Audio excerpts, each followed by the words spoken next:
Hello, my dear student. I hope you all are well. So, social science में chapter number 22 major challenges before the world complete होने के बाद chapter number 23 Australia geographical feature अर्थात कि Australia महाद्वीप का भौगोलिक स्वरूप हम देखेंगे।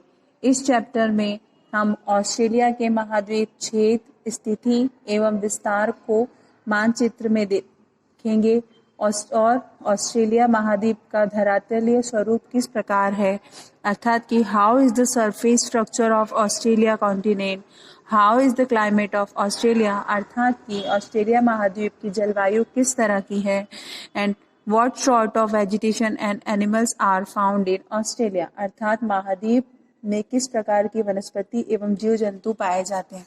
सो let's we start our lesson number 23. Australia lies entirely in the southern hemisphere and is the smallest continent of the world located in India Ocean and Pacific Ocean. Australia दक्षिणी गोलार्ध में हिंद महासागर व प्रशांत महासागर में स्थित क्षेत्रफल की दृष्टि से विश्व में का सबसे छोटा महाद्वीप है। ऑस्ट्रेलिया, तस्मानिया, न्यूजीलैंड तथा आसपास के द्वीपों को ऑस्ट्रेलिया का भौगोलिक स्वरूप भी महाद्वीप के नाम से जाना जाता है।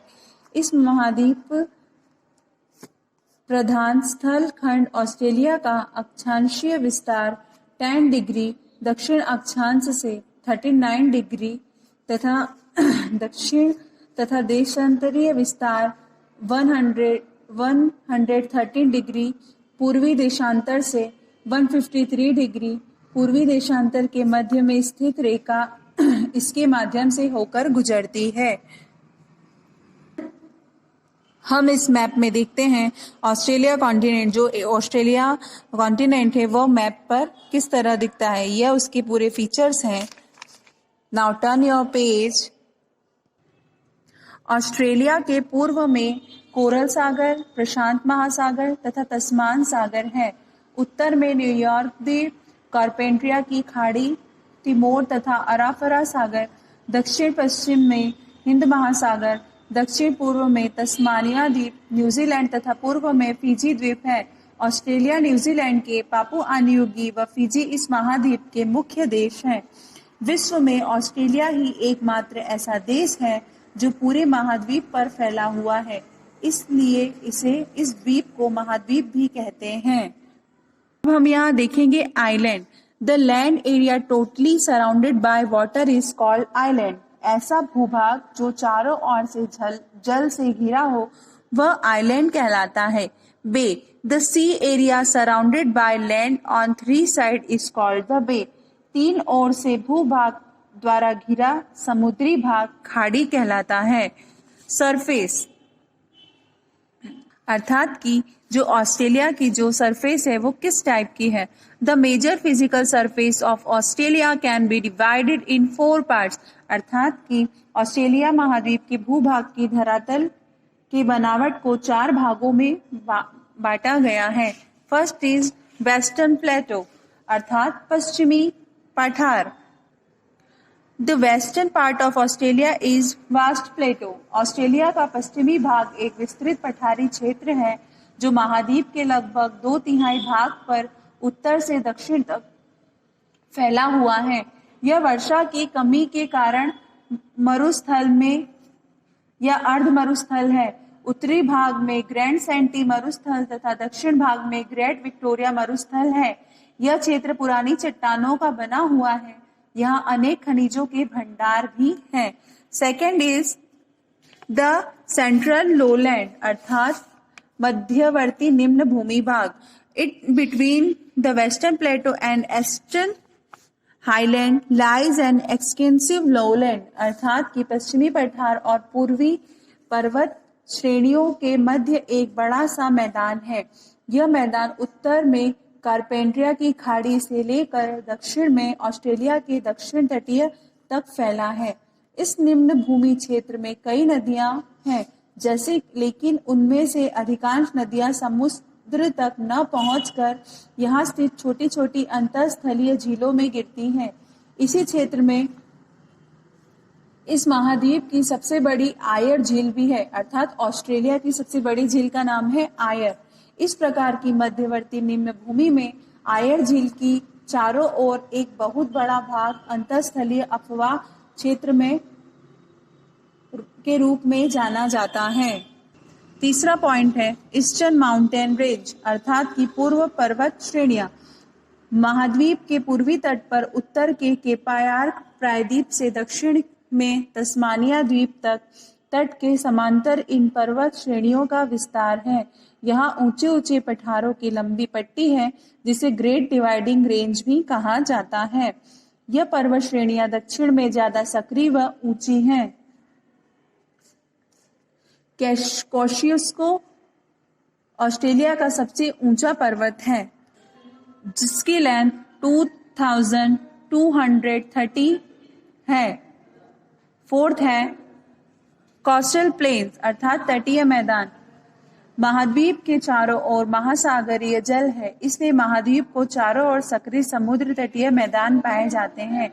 यहाँ समुद्री रेत और नदियों के मुहाने पर मिट्टी भी पाई जाती है। ऑस्ट्रेलिया के उत्तर पूर्वी तट के साथ साथ समुद्र में एक विशाल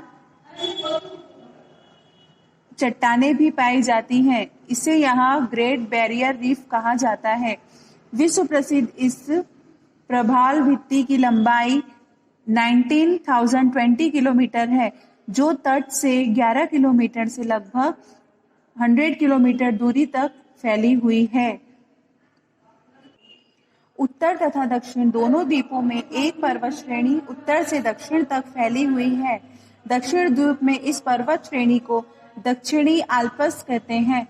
न्यूजीलैंड के उत्तरी तथा दक्षिण द्वीपों को संकरी कुक जल संधि एक दूसरे से अलग करती है। अब हम ऑस्ट्रेलिया की सरफेस के बाद वहां के क्लाइमेट को देखेंगे। As Australia lies in the southern hemisphere, the season of Australia are opposite to those northern hemisphere. When India, which is in northern hemisphere, has a summer that अर्थात कि Australia दक्षिणी गोलार्ध में स्थित महाद्वीप है, इसलिए यहाँ उत्तर से गोलार्ध के विपरीत ऋतुएं होती हैं। जब भारत जो कि उत्तरी गोलार्ध में है वहाँ समर अर्थात की ग्रीष्म ऋतु होती है, उस समय ऑस्ट्रेलिया में शीत ऋतु होती है। अर्थात कि when India which is in northern hemisphere has summer, जब भारत में गर्मी की ऋतु होती है उस टाइम ऑस्ट्रेलिया में ठंडी की ऋतु होती है, अर्थात कि वहां पर विंटर सीजन कहलाता है। On 22 December, the straight sun ray fall on the tropical Capricorn. What season will be in India and Australia on that day? 22 दिसंबर को सूर्य की सीधे किरणें मकर रेखा पर पड़ती है।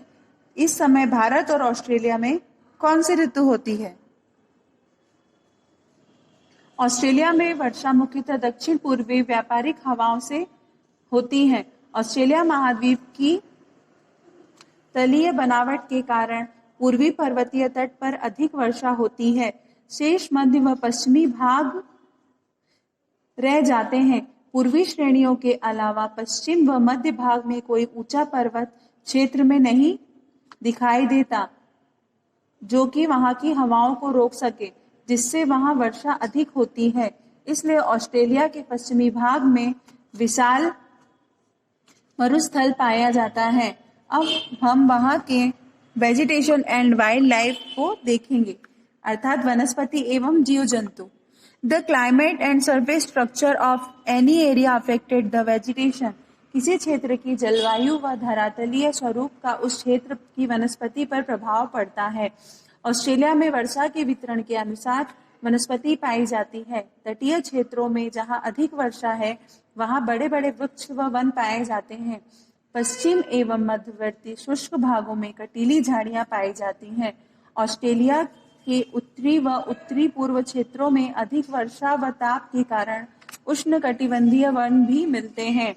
इनमें देवदार, ताड़, बांस व आदि मुख्य वृक्ष पाए जाते हैं। दक्षिणी भारत तथा दक्षिणी पूर्वी भागों में तथा तस्मानिया में शीतोष्ण वन पाए जाते हैं। ऑस्ट्रेलिया के इन वनों में मुख्य यूकेलिप्टस है।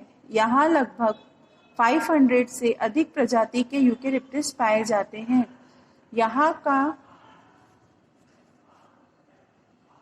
कौवा नामक जंतु पेड़ों पर ही रहता है और यूकेलिप्टस के पेड़ों की पत्तियां खाता है। ऑस्ट्रेलिया के मध्यवर्ती भाग में कम वर्षा वाले क्षेत्रों में पेड़ व घास साथ साथ होती है। यहाँ दो प्रकार की घास भूमि मिलती है। उत्तरी क्षेत्र में उष्णकटिबंधीय घास भूमि और दक्षिण के मरे डार्लिंग बेसिन में शीतोष्ण घास भूमि है, जिसे डाउन्स के नाम से भी जाना जाता है। इस क्षेत्र में कंगारू नामक जंतु की बहु अधिक मात्रा में पाए जाते हैं। कंगारू ऑस्ट्रेलिया का प्रतीक चिन्ह भी है। एमू, कोकाब्रा तथा लायर बर्ड ऑस्ट्रेलिया के विभिन्न पक्षी हैं। एमू बड़े आकार का पक्षी है जो उड़ नहीं सकता लेकिन तेज दौड़ सकता है। कोकाब्रा विचित्र बोली व हंसी के कारण उसे लाफिंग जैक भी कहते हैं। लायर बर्ड संसार के सबसे सुंदर पक्षियों में से एक है। कीवी तथा पेंगुइन न्यूजीलैंड के प्रसिद्ध पक्षी हैं। कीवी न्यूजीलैंड का राष्ट्रीय पक्षी भी है। यह उड़ नहीं सकता परंतु बहुत तेज दौड़ सकता है। यहाँ पर हमारा चैप्टर नंबर 23 कंप्लीट होता है।